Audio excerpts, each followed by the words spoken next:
Hello, আসসালামু আলাইকুম। কেমন আছেন আপনারা সবাই? তো এখানে দেখতে পাচ্ছেন সেদ্ধ করা আমটাকে সেদ্ধ করে রেখেছি। কাঁচা আম অতিরিক্ত গরম পড়েছে, তো গরমের মধ্যে সবচাইতে হেলদি খাবার হচ্ছে ডাল দিয়ে আম দিয়ে। এটা শরীরে এনার্জি পাবেন এবং খেতে খুবই ভালো লাগবে। যেহেতু মুখে কোনো রুচি আসতেছে না, অতিরিক্ত গরম, বাংলাদেশের অবস্থা খুবই খারাপ, তাই চিন্তা করলাম একটা ভালো একটা রেসিপি আপনার সাথে শেয়ার করে দিই। এখানে আমি ডালটা সেদ্ধ করে নিচ্ছি। এখানে পেঁয়াজ দিয়েছি আস্ত একটা, আর এখানে কাঁচামরিচ দিয়েছি, রসুন দিয়েছি 3-4 টুকরা বড় বড় সাইজে। এগুলো ভালো করে ডালের সাথে সেদ্ধ করে নিতে হবে, ভালোভাবে সেদ্ধ করে নেবেন।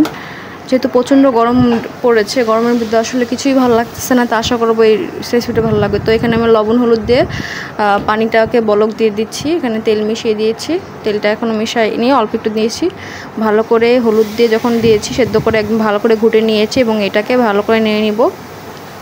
এভাবে পাতলা ডাল খেতে পারেন, যেহেতু অতিরিক্ত গরম পড়েছে। আশা করব যদি ভিডিওটা ভালো লেগে থাকে অবশ্যই লাইক কমেন্ট শেয়ার করতে ভুলবেন না। তো আমরা এখানে খুরানি পুরি দিয়েছি। খুরানির মধ্যে দিয়েছিলাম আমি হচ্ছে অল্প কিছু জিরা, তারপর হচ্ছে তেজপাতা দিয়েছি এবং তেজপাতা, জিরা আর শুকনো মরিচগুলো ভালো করে টেলে ভিতরে দিয়ে দিয়েছি। পরিমাণ মতো তেল দিয়ে দিয়েছি। এইভাবে আমার কাছে ডাল রান্না করলে খুব ভালো লাগে। আমি তো রান্না করতে এভাবে খেতে পছন্দ করি। যদি এই রেসিপিটা আপনার কাছে ভালো লেগে থাকে অবশ্যই বাসায় তৈরি করবেন। আসলে আমটার মধ্যে মিশাবো না, যেহেতু অতিরিক্ত গরম পড়েছে। যদি আমটার মধ্যে মিশাই তাহলে আমটা আসলে টক হয়ে যাবে। সেক্ষেত্রে আমটাকে আলাদা করে সেদ্ধ করে রেখেছি, যখন আমরা খেতে বসবো তখন আসলে আমটা মিশিয়ে নিব। এইভাবে ডাল রান্না করে খেতে আমার কাছে খুবই ভালো লেগেছে। আপনারা অবশ্যই বাসায় তৈরি করবেন এবং ট্রাই করে বলবেন আসলে রেসিপিটা কেমন লাগলো। আসলে যেহেতু অতিরিক্ত গরম পড়েছে, তো আম দিয়ে ডাল দিয়ে খেতে খুবই ভালো লাগে।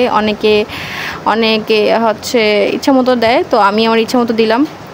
তো যদি রেসিপিটা ভালো লাগে থাকে অবশ্যই লাইক কমেন্ট শেয়ার করতে। অনেকে আমরা দেয়, চালতা দেয়, যার যারাই পছন্দ। সো আসসালামু আলাইকুম, আল্লাহ হাফেজ, ভালো থাকবেন।